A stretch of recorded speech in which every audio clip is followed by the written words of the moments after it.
The Premature Burial, written by Edgar Allan Poe in the year 1844.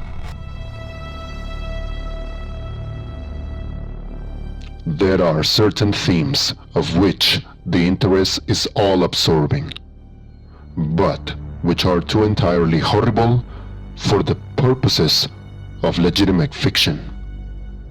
This the mere romanticist must eschew if he do not wish to offend or to disgust. They are with propriety handled only when the severity and majesty of truth sanctify and sustain them. We thrill, for example, with the most intense of pleasurable pain over the accounts of the passage of the Beresina, of the earthquake at Lisbon, of the plague at London, of the massacre of St. Bartholomew, or of the stifling of the 123 prisoners in the Black Hole at Calcutta. But in these accounts, it is the fact, it is the reality, it is the history which excites. As inventions, we should regard them with simple abhorrence. I have mentioned some few of the more prominent and august calamities on record. But in this it is the extent, not less than the character of the calamity, which so vividly impresses the fancy.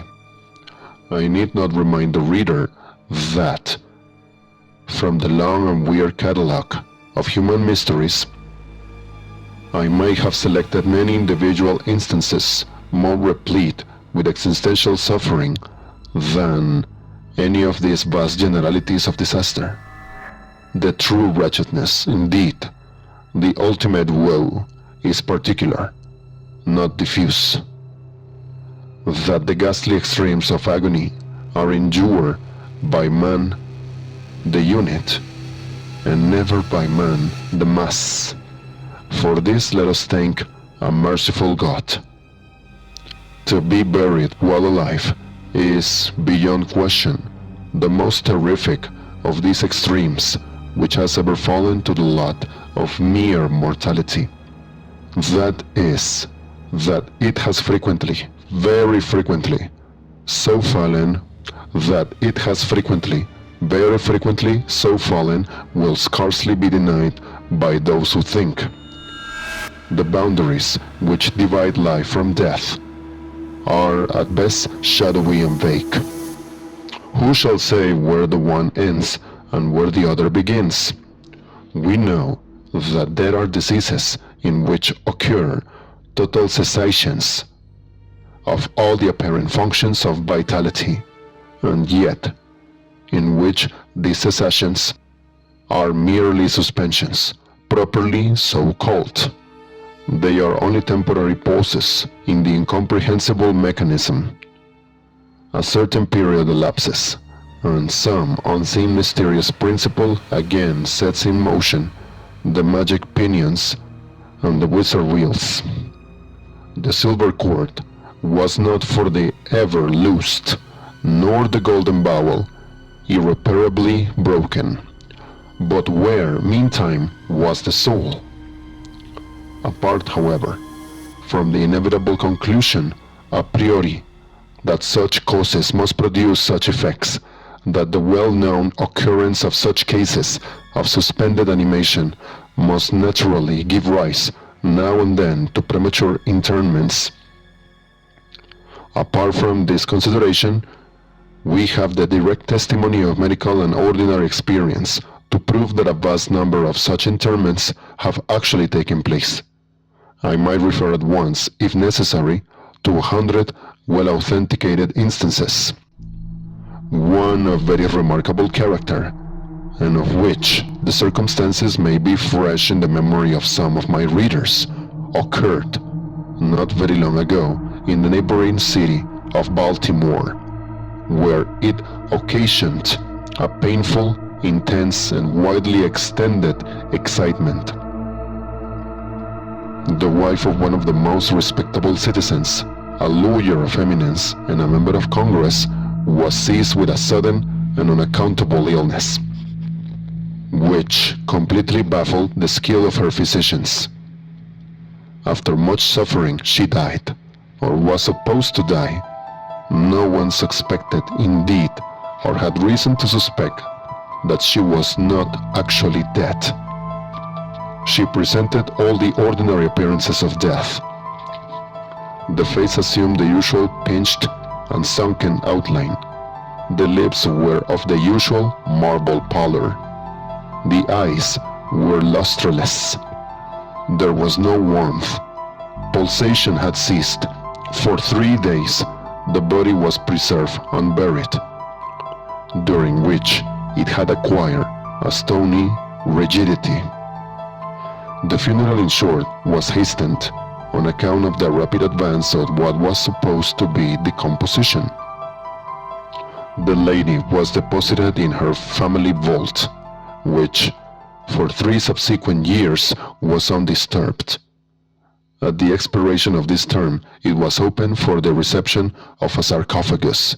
But alas, how fearful a shock awaited the husband, who personally threw open the door. As its portal swung outwardly back, some white-opal object fell rattling within his arms. It was the skeleton of his wife in her yet unmolded shroud. A careful investigation rendered it evident that she had revived within 2 days after her entombment, that her struggles within the coffin had caused it to fall from a ledge or shelf to the floor, where it was so broken as to permit her escape. A lamp, which had been accidentally left full of oil within the tomb, was found empty. It might have been exhausted, however, by evaporation. On the uttermost of the steps which led down into the dread chamber was a large fragment of the coffin, with which it seemed that she had endeavored to arrest attention by striking the iron door. While thus occupied, she probably swooned or possibly died through sheer terror, and, in failing, her shroud became entangled in some ironwork which projected interiorly. Thus she remained, and thus she rotted, erect. In the year 1810, a case of living inhumation happened in France, attended with circumstances which go far to warrant the assertion that truth is, indeed, stranger than fiction. The heroine of the story was Mademoiselle Victorine Lafourcade, a young girl of illustrious family, of wealth and of great personal beauty.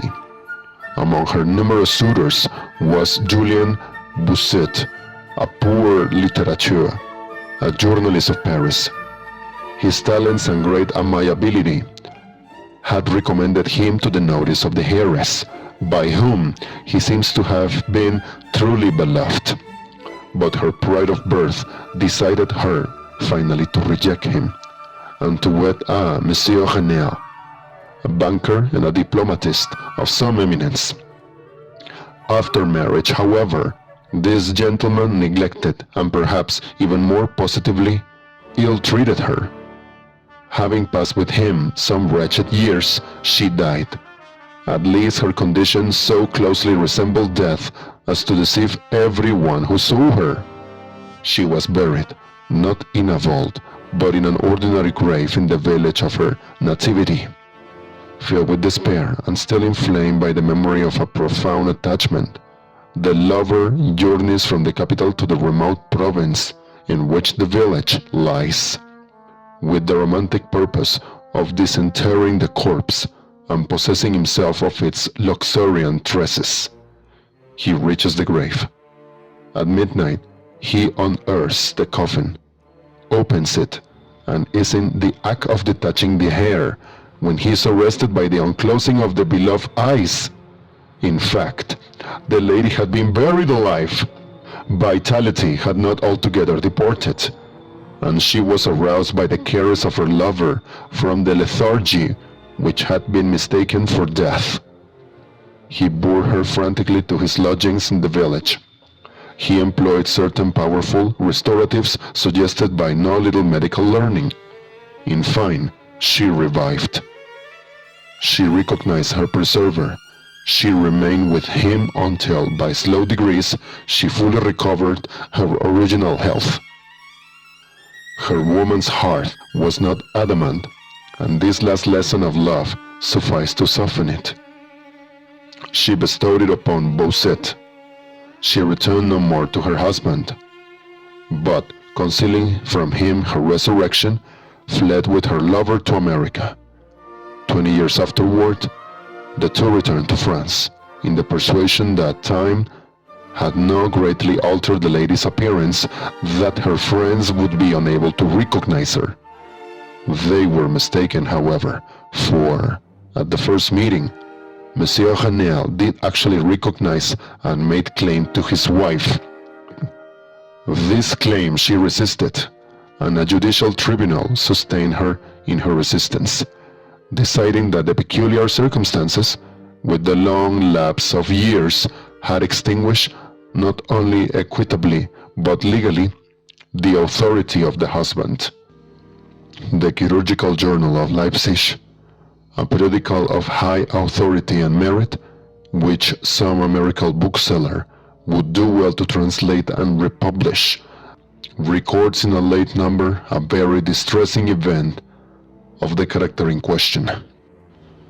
An officer of artillery, a man of gigantic stature and of robust health, being thrown from an unmanageable horse, received a very severe contusion upon the head, which rendered him insensible at once.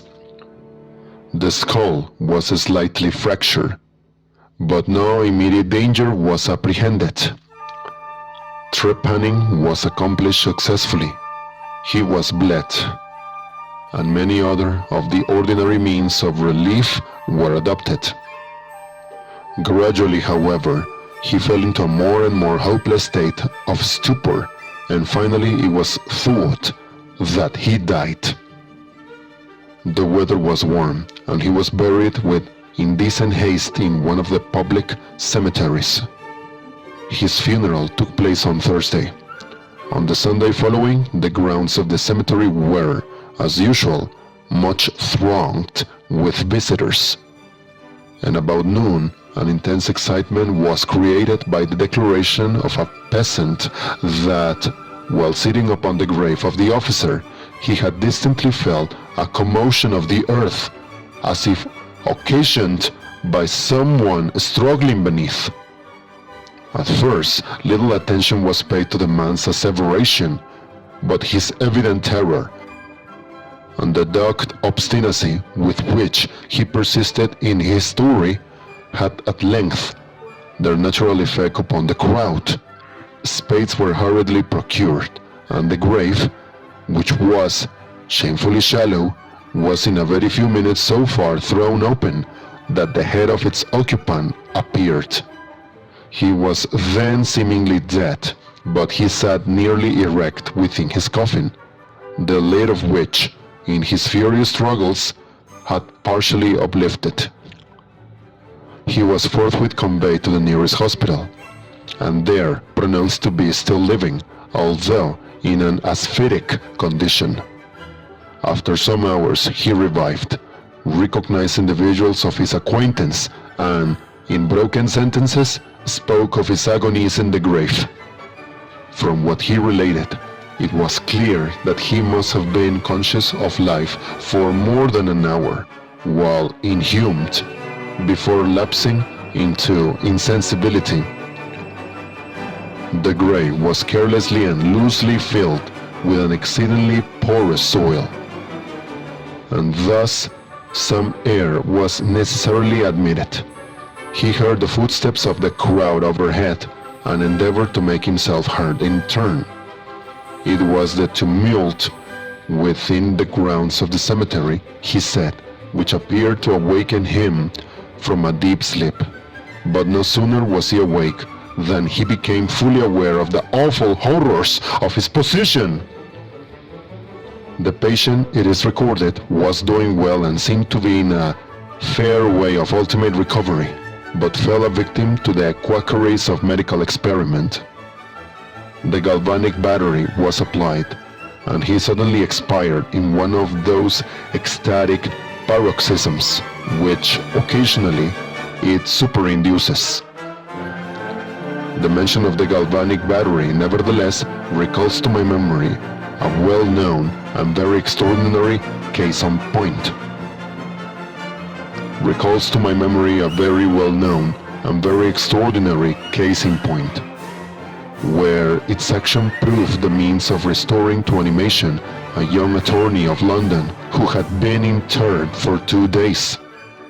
This occurred in 1831 and created at the time a very profound sensation wherever it was made the subject of converse. The patient, Mr. Edward Stapleton, had died, apparently of typhus fever, accompanied with some anomalous symptoms, which had excited the curiosity of his medical attendants. Upon his seeming decease, his friends were requested to sanction a post-mortem examination, but declined to permit it. As often happens, when such refusals are made, the practitioners resolved to disinter the body and dissect it at leisure, in private. Arrangements were easily effected with some of the numerous corpses of body snatchers, with which London abounds, and upon the third night after the funeral, the supposed corpse was unearthed from a grave 8 feet deep and deposited in the opening chamber of one of the private hospitals. An incision of some extent had been actually made in the abdomen, when the fresh and undecayed appearance of the subject suggested an application of the battery.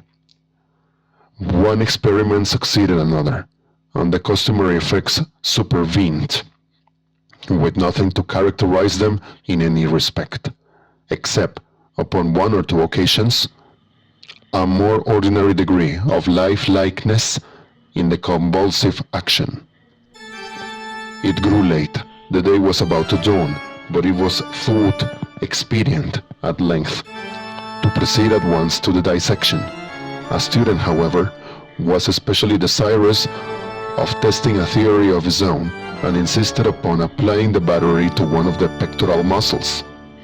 A rough gash was made, and a wire hastily brought in contact, when the patient, with a hurried but quite unconvulsive movement, arose from the table, stepped into the middle of the floor, gazed about him uneasily for a few seconds, and then spoke.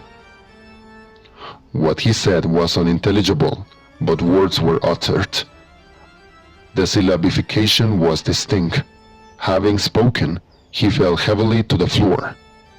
For some moments, all were paralyzed with awe, but the urgency of the case soon restored from their presence of mind. It was seen that Mr. Stapleton was alive, although in a swoon. Upon exhibition of ether, he revived and was rapidly restored to health, and to the society of his friends, from whom, however, all knowledge of his resuscitation was withheld, until a relapse was no longer to be apprehended. Their wonder, their rapturous astonishment, may be conceived. The most thrilling peculiarity of this incident, nevertheless, is involved in what Mr. S. himself asserts. He declares at no period was he altogether insensible, that dully and confusedly he was aware of everything which happened to him, from the moment in which he was pronounced dead by his physicians, to that in which he fell swooning to the floor of the hospital. "I'm alive!" were the uncomprehended words which, upon recognizing the locality of the dissecting room, he had endeavored in his extremity to utter. It were an easy matter to multiply such histories as these, but I forbear, for indeed we have no need of such to establish the fact that premature interments occur, When we deflect, how very rarely, from the nature of the case, we have it in our power to detect them, we must admit that they may frequently occur without our cognizance.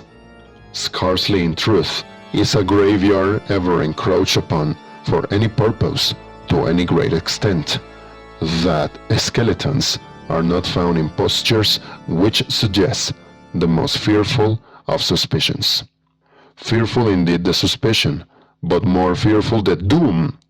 It may be asserted without hesitation that no event is so terribly well adapted to inspire the supremeness of bodily and of mental distress as is burial before death. The unendurable oppression of the lungs, the stifling flumes of the damp earth, the clinging to the death garments, the rigid embrace of the narrow house, the blackness of the absolute night, the silence like a sea that overwhelms, the unseen but palpable presence of the conqueror one. These things, with the thoughts of the air and grass above, with memory of dear friends who would fly to save us, if but in form of our fate, and with consciousness that of this fate they can never be informed, that our hopeless portion is that of the really dead. These considerations, I say, carry into the heart, which still palpitates, a degree of appalling and intolerable horror, from which the most daring imagination must recoil. We know of nothing so agonizing upon earth. We can dream of nothing half so hideous in the realms of the nethermost hell. And thus, all the narratives upon this topic have an interest profound, an interest nevertheless, which, through the sacred awe of the topic itself, very properly and very peculiarly depends upon our conviction of the truth of the matter narrated. What I have now to tell is of my own actual knowledge, of my own positive and personal experience.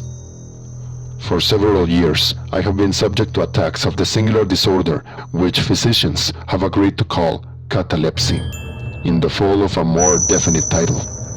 Although both the immediate and the predisposing causes, and even the actual diagnosis of this disease are still mysterious, its obvious and apparent character is sufficiently well understood. Its variations seem to be chiefly of degree.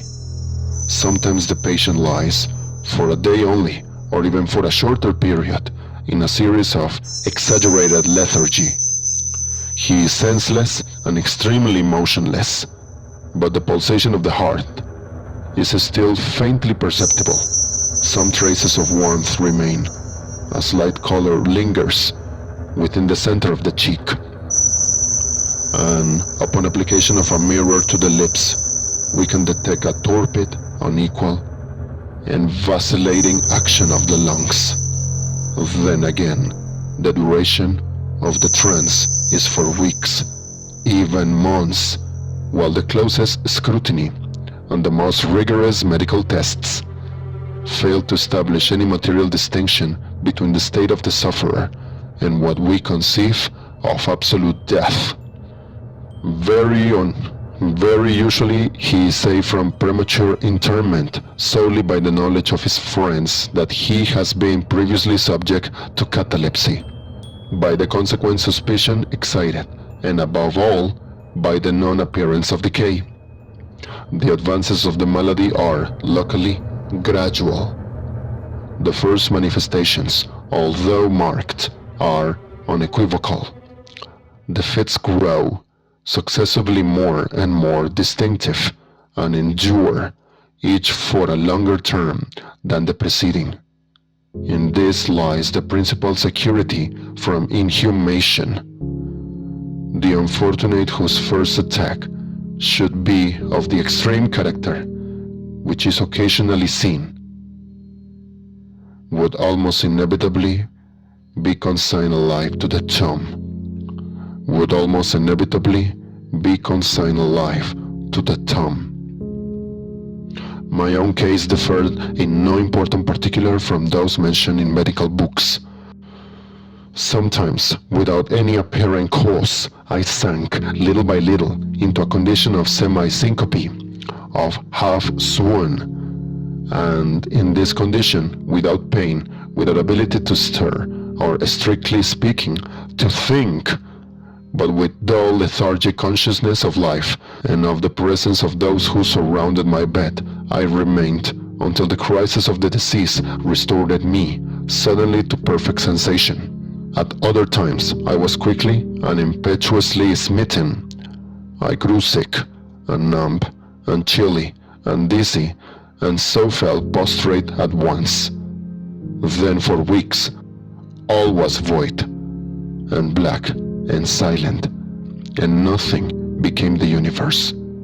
Total annihilation could be no more. From these latter attacks, I awoke, however, with a gradation slow, in proportion to the suddenness of the seizure. Just as the day dawns to the friendless and houseless beggar who roams the streets throughout the long desolate winter night, just so tardily, just so warily, just so cheerily, came back to the light of the soul, to me. Apart from the tendency to trance, however, my general health appeared to be good, nor could I perceive that it was at all affected by the one prevalent malady, unless indeed an idiosyncrasy in my ordinary sleep may be looked upon as superinduced. Upon awaking from slumber, I could never gain at once thorough possession of my senses, and always remained, for many minutes, in much bewilderment and perplexity. The mental faculties in general, but the memory in especial, being in a condition of absolute abeyance. In all that I endured, there was no physical suffering, but of moral distress and infinitude. My fancy grew charnel. I talked of worms, of tombs, epitaphs, and epitaphs. I was lost in reveries of death, and the idea of premature burial held continual possession of my brain. The ghastly danger to which I was subjected haunted me day and night.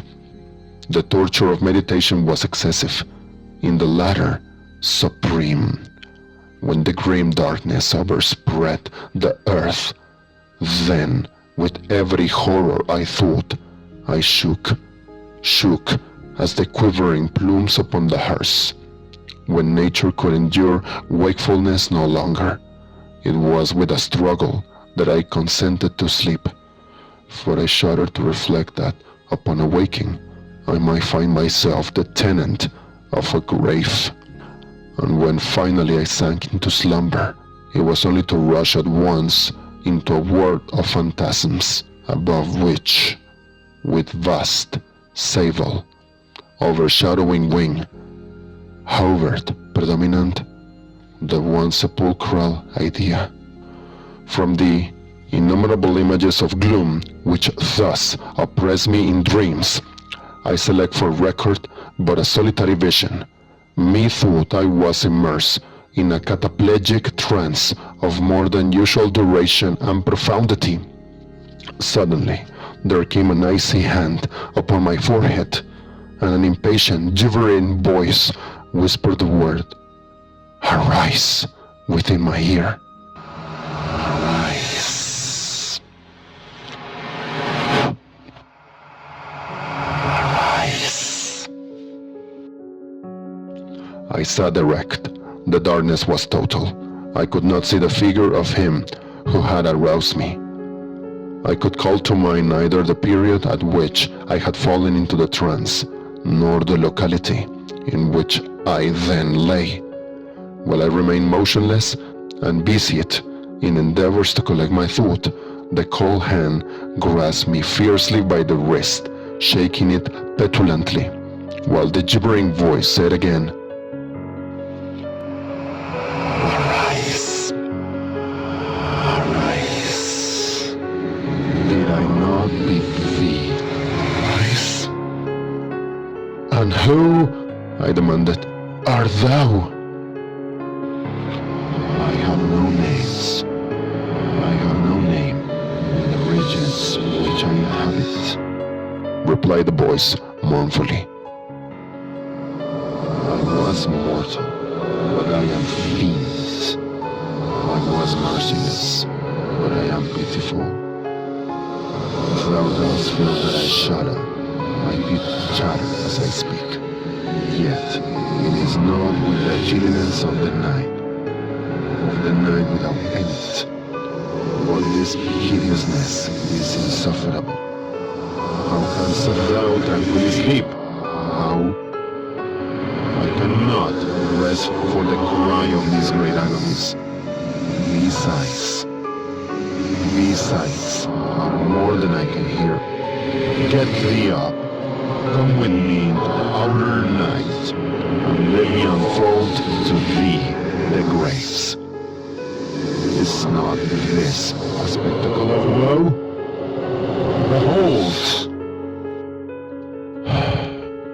I looked, and the unseen figure which still grasped me by the wrist had caused to be thrown open the graves of all mankind, and from each issued the faint phosphoric radiance of decay, so that I could see into the innermost recesses, and there view the shrouded bodies in their sad and solemn slumbers with the worm. But alas, the real sleepers were fewer, by many millions, than those who slumbered not at all. And there was a feeble struggling, and there was a general sad unrest. And from the depths of the countless pits there came a melancholy rustling from the garments of the buried, and of those who seemed tranquilly to repose. I saw that a vast number had changed, in a greater or less degree, the rigid and uneasy position in which they had originally been entombed. And the voice again said to me as I gazed, "Is it not, oh, is it not a pitiful sight? Is it not, oh, is it not a pitiful sight? Is it not, oh, is it not a pitiful sight?" But before I could find words to reply, the figure had ceased to grasp my wrist. The phosphoric lights expired, and the graves were closed with a sudden violence, while from out them arose a tumult of despairing cries, saying again, "Is it not, oh God, is it not a very pitiful sight? Is it not, oh God, is it not a very pitiful sight? Is it not, oh God, is it not a very pitiful sight?" Fantasies such as these, presenting themselves at night, extended their terrific influence far into my waking hours.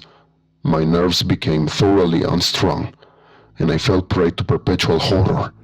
I hesitated to ride, or to walk, or to indulge in any exercise that would carry me from home.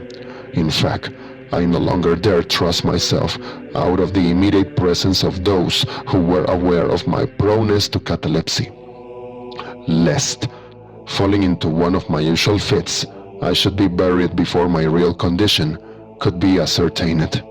I doubted the care, the fidelity of my dearest friends. I dreaded that, in some trance of more than customary duration, they might be prevailed upon to regard me as irrecoverable. I even went so far as to fear that, as I occasioned much trouble, they might be glad to consider any very protracted attack as sufficient excuse for getting rid of me altogether. It was in vain they endeavored to reassure me by the most solemn promises. I exalted the most sacred oaths, that under no circumstances they would bury me until decomposition had so materially advanced as to render further preservation impossible. And even then, my mortal terrors would listen to no reason, would accept no consolation. I entered into a series of elaborate precautions. Among other things, I had the family vault so remodeled as to admit of being readily opened from within. The slightest pressure upon a long lever had extended far into the tomb would cause the iron portal to fly back. There were arrangements also for the free admission of air and light, and convenient receptacles for food and water, within immediate reach of the coffin intended for my reception. This coffin was warmly and softly padded, and was provided with a lid, fashioned upon the principle of the vault door, with the addition of springs so contrived that the feeblest movement of the body would be sufficient to set it all liberty. Besides all this, there was suspended from the roof of the tomb a large bell, the rope of which, it was designed, should extend through a hole in the coffin and so be fastened to one of the hands of the corpse. But alas, what avails the vigilance? What avails the vigilance against the destiny of man? Not even these well-contrived securities suffice to save from the uttermost agonies of living inhumation. A wretch to these agonies foredoomed. There arrived an epoch, as often before there had arrived, in which I found myself emerging from total unconsciousness into the first feeble and indefinite sense of existence. Slowly, with a tortoise gradation, approached the faint grey dawn of the cycle year, a torpid uneasiness, an apathetic endurance of dull pain, no care, no hope, no effort. Then, after a long interval, a ringing in the ears. Then, after a lapse still longer, a prickling or tingling sensation in the extremities. Then, a seemingly eternal period of pleasurable quiescence, during which the awakening feelings are struggling into thought. Then, a brief resinking into non-entity. Then, a sudden recovery. At length, the slight quivering of an eyelid, and immediately thereupon, an electric shock of a terror, deadly and indefinite, which sends the blood in torrents from the temples to the heart. And now, the first positive effort to think, and now the first endeavor to remember, and now a partial and evanescent success. And now the memory has so far regained its dominion that, in some measure, I am cognizant of my state. I feel that I am not awaking from ordinary sleep. I recollect that I have been subject to catalepsy. I am now at last, as if by the rush of an ocean, my shuddering spirit is overwhelmed by the one grim danger, by the one spectral and ever-prevalent idea.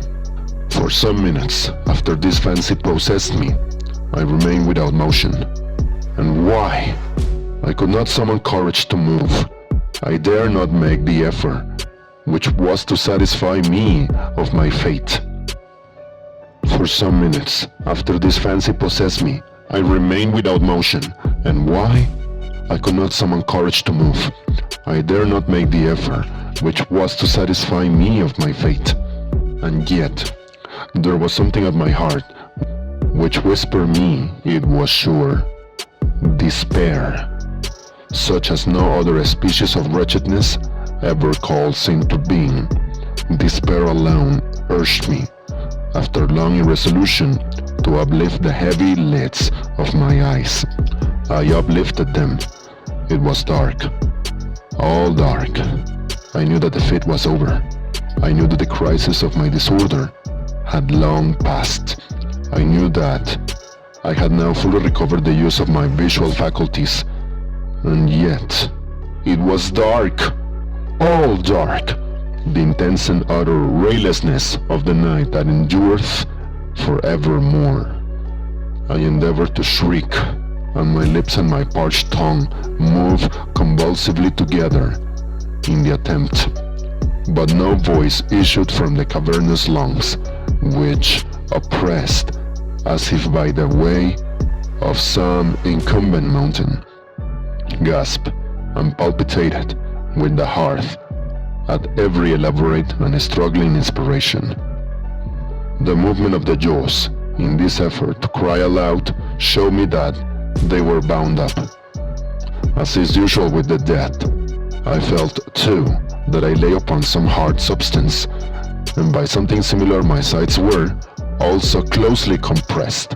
So far I had not ventured to stir any of my limbs, but now I violently threw up my arms, which had been lying at length. With the wrists crossed, they struck a solid wooden substance, which extended above my person at an elevation of not more than 6 inches from my face. I could no longer doubt that I reposed within a coffin at last. And now, amid all my infinite miseries, came sweetly the care of hope. For I thought of my precautions. I writhed. I made spasmodic exertions to force open the lid. It would not move. I felt my wrists for the bell rope. It was not to be found. And now the comforter fled forever, and a still sterner despair reigned triumphant. For I could not help perceiving the absence of the paddings which I had so carefully prepared. And then, too, there came suddenly to my nostrils the strong, peculiar odor of moist earth. The conclusion was irresistible. I was not within the vault. I had fallen into a trance while absent from home, while among strangers. When or how, I could not remember.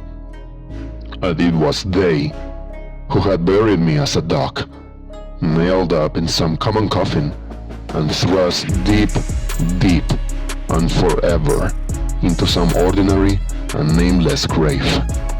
As this awful conviction forced itself thus into the innermost chambers of my soul, I once again struggled to cry aloud, and in this second endeavor I succeeded.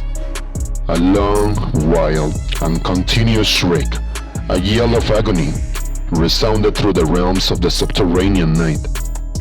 "Hello! Hello! Hello there! Hello! Hello!" said a gruff voice in reply. "What the devil's the matter now?" said a second. "I'll get out of that," said a third. "What do you mean by yowling in that here kind of style, like a catamount?"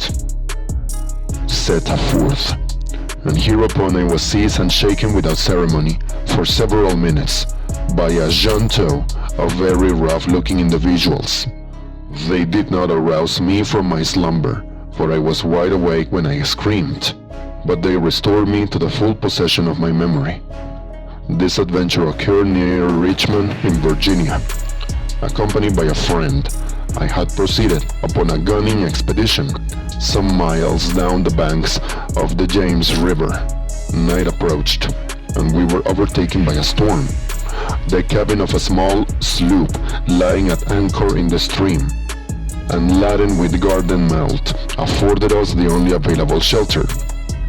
We made the best of it, and passed the night on board, slept in one of the only 2 berths in the vessel. From the berths of a sloop of 60 or 20 tons need scarcely be described. That which I occupied had no bedding of any kind. Its extreme width was 18 inches. The distance of its bottom from the deck overhead was precisely the same. I found it a matter of exceeding difficulty to squeeze myself in. Nevertheless, I slept soundly, and the whole of my vision, for it was no dream and no nightmare, arose naturally from the circumstances of my position, from my ordinary bias of thought, and from the difficulty to which I have alluded of collecting my senses, and especially of regaining my memory, for a moment, for a long time after awaking from slumber. The men who shook me were the crew of the sloop, and some laborers engaged to unload it. From the load itself came the earthy smell. The bandage about the jewels was a silk handkerchief, in which I had bound up my head, in default of my customary nightcap. The tortures endure, however, were indubitably quite equal for the time to those of actual sepulture. They were inconceivably hideous, but out of evil proceeded good, for their very excess wrought in my spirit an inevitable revulsion. My soul acquired tone, acquired temper. I went abroad. I took vigorous exercise. I breathed the free air of heaven. I thought upon other subjects than death. I discarded my medical books. Buchan I burned. I read no night thoughts, no fustian about churchyards, no bugaboo tales, such as this. In short, I became a new man, and lived a man's life. From that memorable night, I dismissed forever my charnel apprehensions, and with them vanished the cataleptic disorder, of which, perhaps, they had been less the consequence than the cause. There were moments when, even to the sober eye of reason, the world of our sad humanity may assume the semblance of a hell. But imagination of man is not Carathis, to explore with impunity its every cavern. Alas, the grim legion of sepulchral terrors cannot be regarded as altogether fanciful. But, like the demons in whose company Afrasiab made his voyage down the Oxus, they must sleep, or they will devour us. They must be suffered to slumber, or we perish.